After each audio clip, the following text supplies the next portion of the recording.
नमस्कार दोस्तों आयकर नियमों में इस बार आयकर संबंधी कुछ बड़े और महत्वपूर्ण बदलाव किए गए हैं जिनकी जानकारी हर करदाता को होनी ही चाहिए।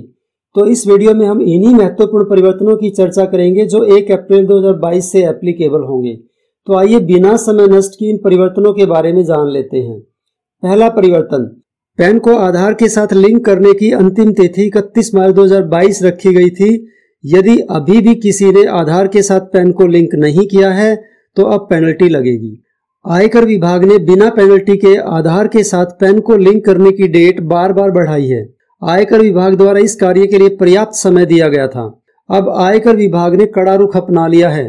अब 500 रुपये पेनल्टी के साथ ही 30 जून 2022 तक आधार को पैन के साथ लिंक किया जा सकता है। उसके बाद 1000 रुपये पेनल्टी के साथ 31 मार्च 2023 तक पैन को आधार के साथ लिंक किया जा सकता है।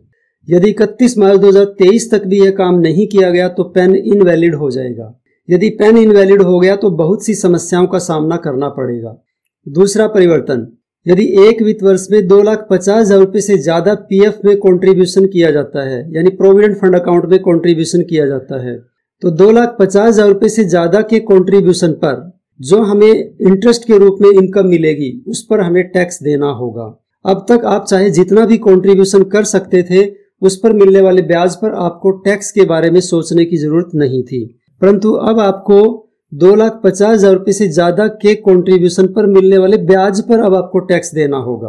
प्रोविडेंट फंड पर ब्याज से होने वाली आय को अदर सोर्सेज हेड में शामिल किया जाएगा और करदाता के टैक्स स्लैब के अकॉर्डिंग टैक्स देना होगा। यदि आप 30% टैक्स ब्रैकेट में आते हैं तो 30% टैक्स लगेगा, और यदि आप 20% टैक्स ब्रैकेट में आते हैं तो आपको 20% की रेट से टैक्स पे करना होगा। फॉर एग्जाम्पल, यदि कोई करदाता एक वित्त वर्ष में 3,50,000 रुपये प्रोविडेंट फंड में कॉन्ट्रीब्यूट करता है तो उसे 1 लाख रुपए पर मिलने वाले ब्याज को अपनी आय में शामिल कर टैक्स पे करना होगा। तीसरा परिवर्तन, दोस्तों अब तक सीनियर सिटीजन की 2 ही कैटेगरी थी, एक सीनियर सिटीजन और दूसरी सुपर सीनियर सिटीजन। 60 साल से 80 साल की आयु वाले बुजुर्गों को सीनियर सिटीजन और 80 साल से अधिक आयु के बुजुर्गों को सुपर सीनियर सिटीजन माना जाता है। अब इसमें एक और नई कैटेगरी को शामिल किया गया है जिसे स्पेसिफाइड सीनियर सिटीजन के नाम से जाना जाएगा। इस कैटेगरी में उन बुजुर्गों को शामिल किया गया है जिनकी आयु 75 वर्ष या इससे ज्यादा है, जिनका केवल एक ही बैंक अकाउंट है, जिनको केवल पेंशन और बैंक से मिलने वाले ब्याज से ही इनकम हो रही है और किसी प्रकार की इनकम उनको नहीं हो रही है, तो उन्हें सेक्शन 194P के अंतर्गत ITR फाइल करने से एग्जेम्प्ट किया गया है। ध्यान रहे, उन्हें केवल ITR फाइल करने से एग्जेम्प्ट किया गया है, टैक्स पे करने से एग्जेम्प्ट नहीं किया गया है। ब्याज से इनकम में सेविंग अकाउंट और FD दोनों के ब्याज को शामिल किया जाएगा। स्पेसिफाइड सीनियर सिटीजन की इनकम पर जितना भी टैक्स बनेगा बैंक TDS के रूप में काट लेगा और स्पेसिफाइड सीनियर सिटीजन के अकाउंट में जमा करवा देगा। चौथा परिवर्तन, दोस्तों सामान्यतः ITR फाइल करने की लास्ट डेट 31 जुलाई होती है, जिसे जरूरत पड़ने पर बढ़ा दिया जाता है। इसे अधिकतम 30 सितंबर तक ही बढ़ाया जाता है।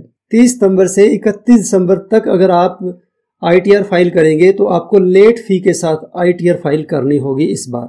अब 1 जनवरी से 31 मार्च तक कोई रिटर्न नहीं भरा जाएगा, यहाँ तक कि लेट फी के साथ भी ITR फाइल नहीं की जा सकेगी। तो आप अपना ITR समय पर सबमिट करें।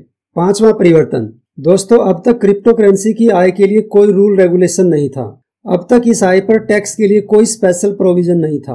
अब क्रिप्टो करेंसी की आय पर 30% की दर से टैक्स देना होगा। क्रिप्टो करेंसी की लॉस को सेट ऑफ करने का कोई प्रावधान नहीं है। इस लॉस को न तो क्रिप्टो करेंसी की आय से सेट ऑफ किया जा सकता है और न ही अन्य किसी प्रकार की आय से सेट ऑफ किया जा सकता है, यानी इस लॉस को सेट ऑफ ही नहीं किया जा सकेगा। छठा परिवर्तन, 50 लाख रुपए तक की आय वाले करदाता यदि अपना फिर से असेसमेंट चाहते हैं तो वे अब 3 साल तक ही असेसमेंट करवा सकते हैं। अब तक यह टाइम लिमिट 6 साल थी।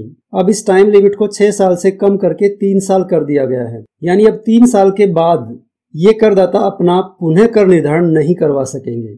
50 लाख रुपए से ज्यादा आय वाले करदाताओं के लिए यह टाइम लिमिट 10 साल रखी गई है। ये करदाता 10 साल तक अपना रीअसेसमेंट करवा सकते हैं। सातवां परिवर्तन, यदि किसी करदाता ने पिछले 2 साल से ITR फाइल नहीं की है तो सेक्शन 206AB और सेक्शन 206AC के अनुसार उसकी आय पर हाईएस्ट रेट से टैक्स कटेगा। आठवां परिवर्तन, दोस्तों अब हमें प्री फिल्ड ITR मिलेगा। वे सभी इनकम जिन पर हमारा TDS कट चुका है वो पहले से ही फिल्ड अप की हुई मिलेंगी। ये इनकम चाहे सैलरी से हुई हो, बैंक इंटरेस्ट से हुई हो या शेयर मार्केट से हुई हो। फॉर्म 26AS की जगह अब AIS यानी एनुअल इंफॉर्मेशन स्टेटमेंट और TIS tax payer information summary को इंट्रोड्यूस किया गया है।